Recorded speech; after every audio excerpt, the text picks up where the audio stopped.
Olá, sejam todos muito bem-vindos. Eu sou Juliana Sartori, estamos aqui na ERP, a Associação das Emissoras de Radiodifusão do Paraná, que dá sequência às entrevistas com os principais candidatos ao Senado no Paraná. Foram convidados os candidatos cujos partidos têm pelo menos 5 representantes no Congresso para falar sobre propostas e o que pensam sobre os principais assuntos que devem ser discutidos em Brasília nos próximos anos. E quem participa hoje na série é Sérgio Moro, do partido União Brasil. Nascido em Maringá, no Paraná, Sérgio Moro, 50 anos, é ex-juiz federal e ex-ministro da Justiça e Segurança Pública do governo Bolsonaro. Formado em Direito com mestrado em Direito do Estado e doutorado na área de Direito Constitucional. Começou a trabalhar como juiz em Curitiba em 1996 e, durante a carreira na magistratura, atuou em casos com repercussão pública, como o escândalo do Banestado, e auxiliou a ministra do STF, Rosa Weber, durante o julgamento dos processos relativos ao Mensalão. No entanto, Moro ganhou destaque nacional pela atuação na Operação Lava Jato. Foi oficializado pelo Partido União Brasil como candidato ao Senado pelo Paraná nas eleições de 2022. Muito bem-vindo aqui à ERP. Olá, prazer estar falando aqui para a ERP, Juliana. Então, estamos prontos para responder as perguntas, dúvidas. Eu acho que é um momento importante abrir para os candidatos, para que as pessoas possam se esclarecer. O Senado, eu sei que a eleição do Senado não é aquela que atrai mais a atenção da população. Estão pensando principalmente na presidencial. Mas fica a minha recomendação a quem está nos ouvindo ou assistindo. Presta atenção em quem vai votar para deputado federal, estadual, para senador, para governador, porque talvez o espaço que a gente tenha para transformar o Brasil para melhor venha de outras instituições nos próximos anos. Exatamente, candidato. E depois de um período aí tumultuado, análise de cenário, especulações, foi decidido que o senhor seria, então, como candidato ao Senado aí pela União Brasil. Chegou até a passar rapidamente pelo Podemos, que chegou a postar o seu nome, como presidenciável. Depois teria candidatura em São Paulo, até finalmente, então, que ficou decidido que o senhor concorreria aqui ao Senado no Paraná. Por que acredita que essa vaga de senador é a melhor opção para a sua atuação política no momento?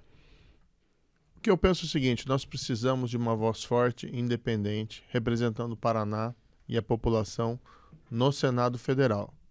O Senado é uma instituição importante, mas a gente vê o Senado um pouco apagado nos últimos anos.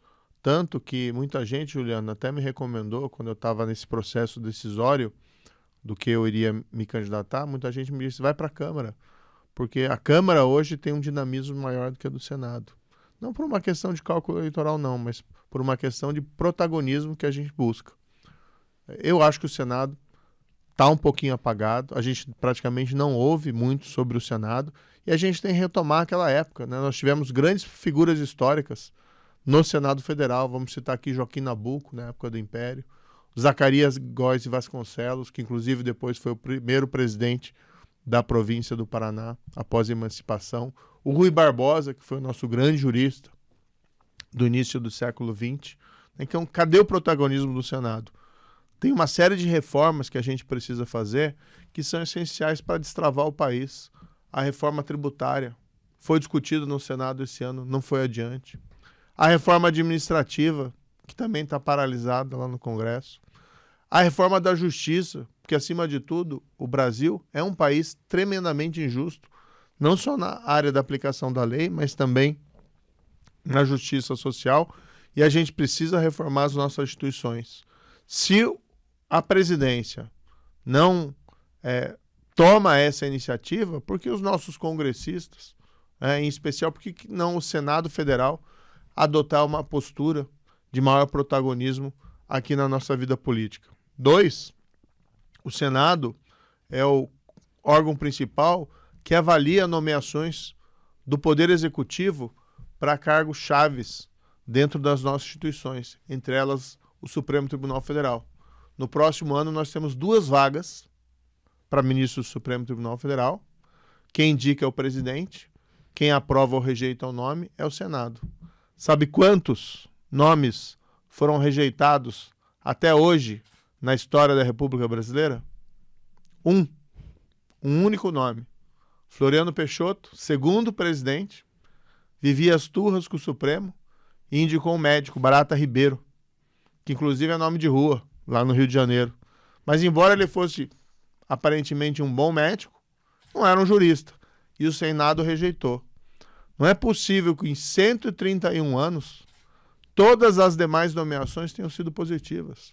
Claro que teve nomeações boas, mas indiscutivelmente devem ter nomes passados ali pelo Senado, no qual o Senado simplesmente abdicou de exercer o controle e simplesmente carimbou o nome do indicado. A gente não sabe quem vai ser o presidente no próximo ano, mas quem quer que seja o senador não cumpre o seu papel se ele não atuar de maneira independente e não ter coragem, se ele não tiver coragem de eventualmente dizer não ao presidente da República e ao indicado pelo presidente da República. Certo, candidato. Quais são os seus grandes projetos da sua candidatura? Eu preparei propostas em 5 linhas temáticas. Combate à corrupção, e aí tem propostas bem específicas. Segurança pública, tá? Também com propostas bem específicas. Geração de emprego e de renda. Saúde e educação. E uma 5ª linha temática que diz respeito à liberdade dos indivíduos e dignidade das famílias. Um pouco pauta de costumes. Tá? Estão nas minhas redes sociais. Acho que não é possível aqui a gente discriminar todas pelo tempo limitado. Mas, por exemplo, destacar combate à corrupção, fim do foro privilegiado. Segurança pública, nós ampliarmos o banco de dados do DNA, que é um instrumento poderoso para a elucidação de crimes. É a moderna impressão digital. Quando descobriram a impressão digital ali no final do século XIX, isso foi uma revolução na investigação criminal. E hoje, o perfil genético, o DNA, que é colhido no local do crime, que se faz cruzamentos com DNA recolhido em outros locais do crime ou da população que de alguma forma teve uma passagem criminal, tem revolucionado a investigação criminal no mundo inteiro. Quando eu assumi como ministro da Justiça, nós revitalizamos esse banco de DNA que estava esquecido por questões ideológicas. Isso possibilitou a solução de uma série de crimes importantes, inclusive, aqui no Paraná, o assassinato daquela menina de 2008, da Raquel Genofre. Acabou sendo elucidado em 2019 pelo banco de DNA. Mas nós precisamos ampliar legislativamente o alcance do banco de dados. Geração de emprego e de renda. Apenas um exemplo. Tivemos uma quebra de safra nesse ano no Paraná que deixou desabrigados muitos agricultores sem uma cobertura adequada do seguro rural. A gente precisa ampliar, mas para isso precisa ter fontes de financiamento para dar essa cobertura à nossa agropecuária, seja ao pequeno ou seja ao grande agricultor.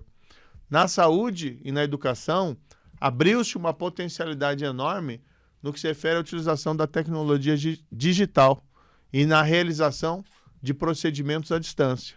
Vou te dar um exemplo aqui. Eu visitei o INCOR em São Paulo, um dos hospitais de referência na área cardíaca, e eles, pude vivenciar isso, assistir, uma cirurgia por videoconferência. Médicos, cirurgiões do INCOR, especialistas, orientando uma cirurgia por videoconferência num remoto, não lembro o nome da cidade, mas numa cidade do interior. Ou seja, você consegue levar medicina de excelência para todos os lugares se você souber bem utilizar essa tecnologia. E no 5º ponto, que é essa pauta de costumes, é um compromisso que eu tenho assumido, por exemplo. Eu sou pró-vida, eu sou contra a ampliação das hipóteses de autorização legal para a prática de aborto. Eu assumi um compromisso para não defenderei essa ampliação. Certo, então, dentro dessas 5 linhas de atuação, muitas, né, tem muitas propostas que já vinham desde o seu tempo como ministro, né, principalmente em relação à área de segurança pública, das investigações, né, voltadas aí para essa questão científica aí da polícia.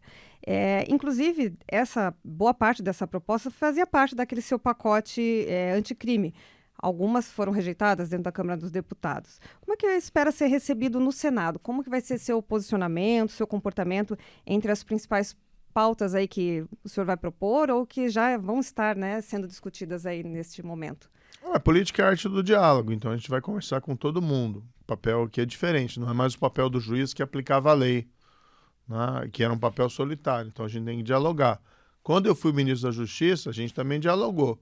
Eu fui um dos ministros que mais recebeu parlamentares no primeiro semestre de 2019, conforme o levantamento que foi feito pela imprensa naquele momento. Inclusive, eu recebi mais parlamentares do que o próprio ministro-chefe da Casa Civil. Agora, algumas coisas nós conseguimos aprovar, algumas medidas importantes. Por exemplo, nós conseguimos aprovar, lá em 2019, a execução imediata dos vereditos do Tribunal do Júri. O Tribunal do Júri julga assassinatos, homicídios e feminicídios. E para mim era causa de revolta a gente ver uma condenação, às vezes por um assassinato cruel, e a pessoa saía pela porta da frente, o acusado, como se aquilo não tivesse significado nada. Então a gente conseguiu mudar a lei e estabelecer. No júri, a execução da pena é imediata, independentemente do recurso. Não conseguimos a execução em segunda instância para os demais crimes, mas veja que foi um avanço. Então a mesma postura de diálogo colaborativa eu vou ter lá no Senado, mas não vou perder minha independência e nem minha integridade. Eu acho que o compromisso número 1 é esse. A gente precisa ter independência e precisa ter honestidade. O que eu já fiz no passado no Lava Jato, quando a gente combateu a corrupção sem varrer nenhuma sujeira para debaixo do tapete, sem qualquer comprometimento com o que está errado, me habilita ou me dá credibilidade para dizer que a população pode confiar, que eu não vou me corromper jamais e vou lutar para a honestidade sempre na política. Certo, tem sido cada vez mais comum os partidos, os candidatos aí criticarem o fundo eleitoral, né? Que é o financiamento público das campanhas. E o seu partido União Brasil é a sigla que tem a maior fatia aí desses recursos. Qual que é o seu posicionamento em relação a esse tema? Eu sou um crítico do fundo, da ampliação que houve do fundo. Eu acho que ela foi exagerada, não precisava. Mas enquanto o fundo existe e os outros candidatos têm acesso ao fundo, se você não utiliza o fundo, você deixa de ser competitivo, especialmente numa eleição para o Senado, que é uma eleição majoritária. Então, o que deve ser feito? Deve ser trabalhado lá no Congresso para reduzir o fundo a patamares mais razoáveis. Lembrando que o fundo entrou em substituição à doação pelas empresas para as campanhas políticas, que era uma fonte, infelizmente, foi utilizada como uma fonte de corrupção na época da Operação Lava Jato. Claro que tinha muita doação legal, empresas que doaram com a melhor das boas intenções, mas teve empresas que doaram disfarçando propina de subvenções eleitorais. E veio o Supremo Tribunal Federal em 2015 e disse que doações de empresas não poderia haver mais. Como nós estamos numa democracia de massa, que custa dinheiro, precisa ter recursos de algum lugar para custear as eleições. As doações das pessoas físicas ainda não constituem uma fonte suficiente, porque a gente não tem uma cultura de doação para as campanhas. Agora, o que a gente pode discutir, sim, legitimamente, e eu me comprometo a isso, é uma discussão para reduzir o fundo a patamares mais razoáveis. Acho, no entanto, que isso tem que estar casado com uma discussão mais profunda de uma reforma política. Por exemplo, voto distrital. Eu tenho visto aqui deputados fazendo campanha, de repente ele está lá em Foz do Iguaçu, vem fazer campanha aqui em Curitiba. Maringá, Guarapuava. A área territorial na qual ele tem que colher voto é muito grande. Se a gente tivesse voto distrital, voto separado por regiões, as eleições seriam muito mais baratas.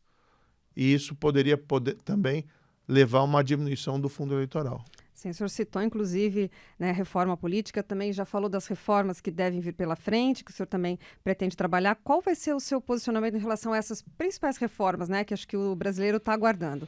E que se fala muito, que são reforma política, reforma tributária, enfim, as outras que a gente sabe que vão ser discutidas, com certeza. Olha, meu espírito é reformista, eu defendo isso desde sempre. A gente precisa ter uma reforma tributária. Muitas vezes a pessoa tem uma visão, isso só interessa ao empresário, não é isso. Porque se você não melhora o nosso sistema de tributos, você não consegue dinamizar a economia. Então o que a gente tem que fazer? Por exemplo, simplificar os tributos sobre o consumo, que são muitos. As empresas têm que contratar um exército de contadores. A gente tem que desonerar a folha de salários. O trabalhador que recebe o seu olerite e vê lá 25%, mais do que 25% sendo descontado do que ele vai receber para contribuição previdenciária, especialmente aquele que recebe menos, essa é uma afronta, ele fica revoltado. O empregador a mesma coisa. Então a gente tem que fazer uma reforma tributária e é uma pena que o nosso Senado, que estava discutindo esse assunto, deixou essa reforma de lado nesse ano de 2022.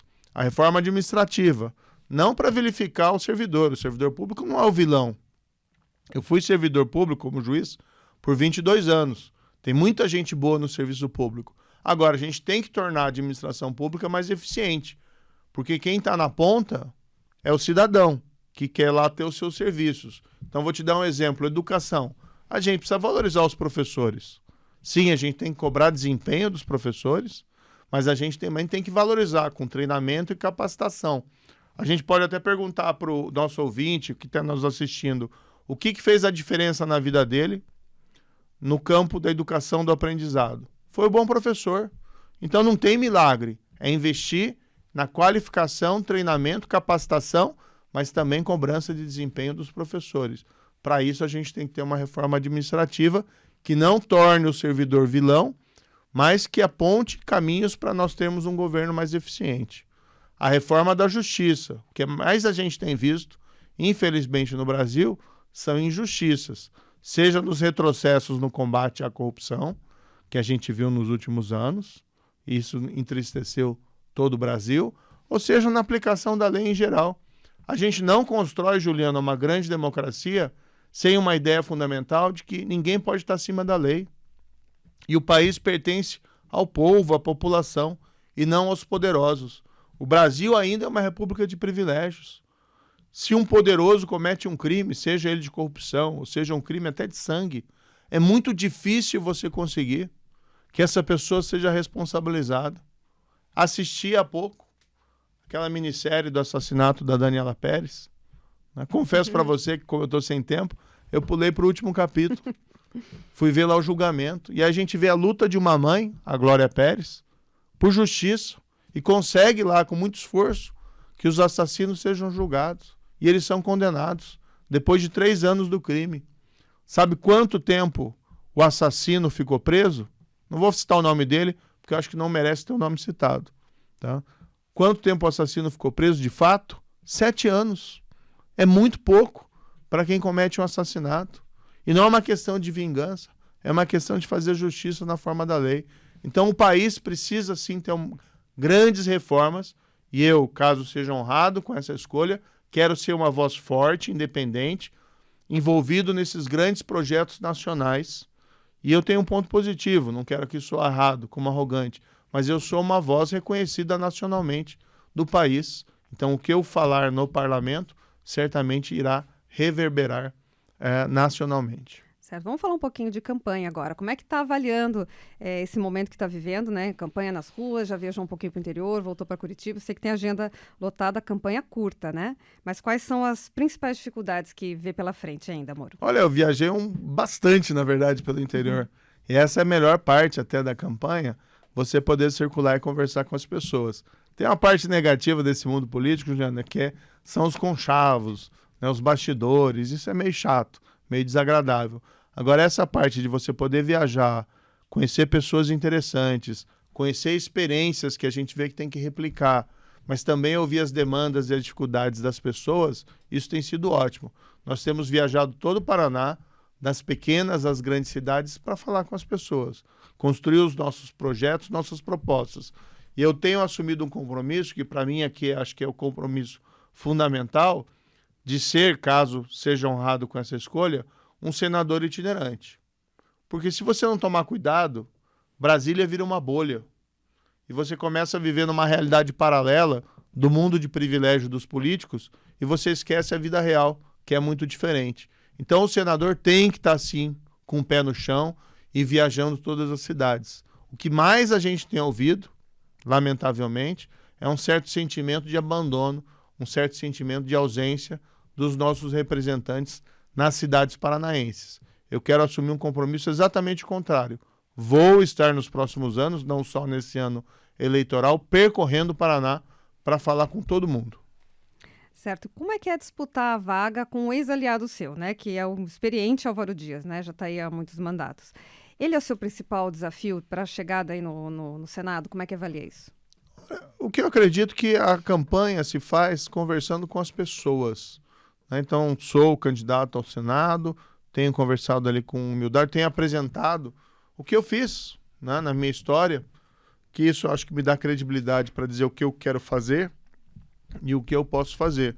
Então, por exemplo, Lava Jato, a gente quebrou a impunidade da grande corrupção no Brasil. Foram 4 anos no qual a lei e a justiça prevaleceram. Hoje tem esses reveses, mas não muda o fato de que vários criminosos foram presos, cumpriram o tempo de prisão e muito dinheiro roubado foi recuperado. A gente fez algo inédito. E quando eu digo a gente, é porque foi um trabalho que teve o apoio da opinião pública brasileira, em especial da sociedade paranaense. Então não foi algo trivial, foi, muita gente diz, uma página na história. E veja que nesse período de 4 anos, o Brasil olhava para o Paraná para saber o que estava acontecendo, e não lá para Brasília. A gente precisa recuperar esse protagonismo. No Ministério da Justiça, a gente foi para cima do crime organizado. Nós pegamos as lideranças da maior organização criminosa do país, do PCC, que estavam em presídios estaduais de São Paulo, comandando o crime, planejando matar juiz, planejando matar promotor, com plano de resgate, que haviam intimidado o país lá em 2006 com aqueles atentados terroristas em São Paulo. Nós os transferimos para presídios federais de segurança máxima, numa operação de guerra, lá em fevereiro de 2019. O pessoal diz assim, isso é transferir preso de um lugar para outro. Não. Na época todo mundo me dizia, não pode fazer isso, porque se você fizer isso, vai ter um salve geral no país. Eles vão virar o país de cabeça para baixo. Nós fizemos. Tomamos todas as cautelas possíveis, mas a gente mostrou quem manda é a lei. O Brasil não é um país de bandido. E a gente conseguiu algo inédito, que foi a redução da criminalidade naquele ano, com essas políticas públicas, mas também mandando esses recados para a criminalidade. Então, quando eu digo, olha, a gente quer continuar esse trabalho, pegar essas bandeiras, levar para Brasília, adotar o mesmo dinamismo que a gente teve na Justiça e no Ministério, ali no Senado, mas também trabalhar com esses outros temas, educação, saúde, geração de emprego e de renda. Isso acho que me credencia a postular essa vaga. Respeito lá o senador Álvaro Dias, mas sinceramente não o vejo como um adversário. Minha tarefa, o meu papel é com a população. O diálogo é direto. Eu não estou disputando contra ele, estou disputando juntamente com a população paranaense. Certo, Moro. E claro, né, a gente sabe que você tem algumas vantagens, como falou, bastante conhecido pela população brasileira, pela população paranaense, tem um certo prestígio aí, seu nome, né, ficou muito tempo na mídia, o que traz algumas vantagens. Mas eu queria que você elencasse quais são os desafios para chegar no Senado. Qual que é a sua dificuldade que você enxerga? Olha, é um pouco diferente, né? Então, eu fui juiz 22 anos, fui treinado para ser discreto. Certo. Não dava entrevista. Agora é diferente, você tem que se expor, você tem que falar. Às vezes tem alguma incompreensão. E em relação ao meu trabalho, vamos ser franco também, João, teve muita mentira, teve muita fake news. Tem muito hoje adversários nessas eleições que continuam utilizando essas fake news. Não aconteceu o roubo da Petrobras. Pô, a gente sabe que aconteceu. Queria se promover. Poxa, eu acho que eu arrisquei muita coisa fazendo esse trabalho da Lava Jato, arrisquei minha carreira, arrisquei muito mais do que isso. Foi um período difícil. E agora, no fundo, eu estou retomando essas bandeiras porque eu, no fundo, tenho um sonho, né? Eu não posso deixar essas bandeiras caírem. Eu não posso ver o trabalho que a gente fez sendo desmontado. A gente tem que lutar, não pode desistir. Então tem que combater essas fake news. Esses dias, para você ter uma ideia, estavam distribuindo aí em mentira, notícia falsa, dizendo que eu ia apoiar o Lula. E tem gente que acredita, tem gente que olha isso, recebe no WhatsApp, né, foto forjada minha com o Lula, dizendo, eu sabia que eles estavam juntos. É um absurdo isso. A gente tem que esclarecer as pessoas. Jamais estarei do lado do Lula ou do PT, porque a gente tem uma incompatibilidade, não só em relação, porque eu defendo honestidade, integridade, e infelizmente os governos lá do PT tiveram esses escândalos de corrupção, mas também porque a pauta que a gente defende, por exemplo, na economia, é diferente. A gente acredita no livre mercado, a gente acredita na iniciativa privada como motor do desenvolvimento. Claro que tem que ter política de saúde, claro que tem que ter política educacional robusta, programas de transferência de renda, como Auxílio Brasil ou Bolsa Família, mas a gente não tem uma visão estatizante do mundo ou da sociedade, como é a visão, por exemplo, do PT. Certo. E os principais candidatos à presidência, como o senhor já citou um deles, né, são grandes críticos seus, né? Lula já o acusa de parcialidade, de perseguição. Bolsonaro chegou a chamá-lo de traidor após sua saída no governo. Como é que é fazer campanha no meio desse clima todo, Moro? Acho que esse é um ponto importante, né? As pessoas estão pensando muito na eleição presidencial e o que eu tenho dito para elas, olha, não se esqueça que tem um Congresso, que tem um Senado, que tem uma Câmara dos Deputados, que tem uma Assembleia Legislativa, que tem um governo do Estado, porque talvez o espaço que a gente tenha para melhorar o Brasil nos próximos 4 anos venha de outras instituições. Por isso que a gente precisa retomar o protagonismo do Senado Federal. Vamos lembrar as grandes figuras históricas, Rui Barbosa, Joaquim Nabuco, Zacarias Góes Vasconcelos. Cadê o protagonismo do Senado na última década, nos últimos 20 anos? Cadê o Senado trabalhando, não como um apêndice do Poder Executivo, do Presidente da República, mas sim com protagonismo próprio? Então é essa a ideia que a gente quer resgatar, uma certa ideia de grandeza da instituição do Senado. Só que para isso a gente precisa, evidentemente, da confiança da população paranaense. Precisa chegar lá. Mas se chegar lá, eu posso assegurar que a gente não vai desapontar a confiança que a gente receber. Ok, Moro. A gente está chegando então ao final da entrevista e a última pergunta que eu faço para todos os candidatos. Qual que é o papel do senador e dos seus partidos nesse cenário político de polarização? É ser firme nos princípios e valores. A integridade é fundamental. Você não consegue fazer nada sem honestidade. É o que eu ensino na minha casa. Eu chego com meu filho, o que eu ensino pro meu filho? Filho, estuda bastante, você vai ter que trabalhar duro, mas você não ganha a vida enganando as pessoas. É o que a gente ensina na empresa. Seja lá o empregador ou seja o empregado, você ensina o quê? Coleguismo, não roubar o cliente, não enganar o fornecedor. É assim que se prospera. No país, na administração pública, não pode ser diferente. E se engana quem acha que governabilidade combina com corrupção. Então o papel do senador é sim, ser lá alguém que vai estar defendendo melhorar a vida das pessoas e não melhorar a vida dos políticos, mas vai agir também como uma voz fiscalizadora dos outros poderes, do Poder Executivo e mesmo do Poder Judiciário, além dos seus próprios pares. O que a gente precisa, sim, são vozes independentes e que não desapareçam. Vozes fortes ali no Senado. É isso que eu me disponho e coloco humildemente o meu nome, né, para a população paranaense, colocando de maneira muito transparente as minhas propostas e o que a gente quer fazer. Tá ótimo, Moro. Muito obrigado pela tua participação. Boa sorte aí na sua jornada, na sua campanha.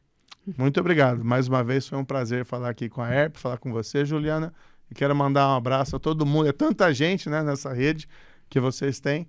Quero mandar um abraço para todo mundo.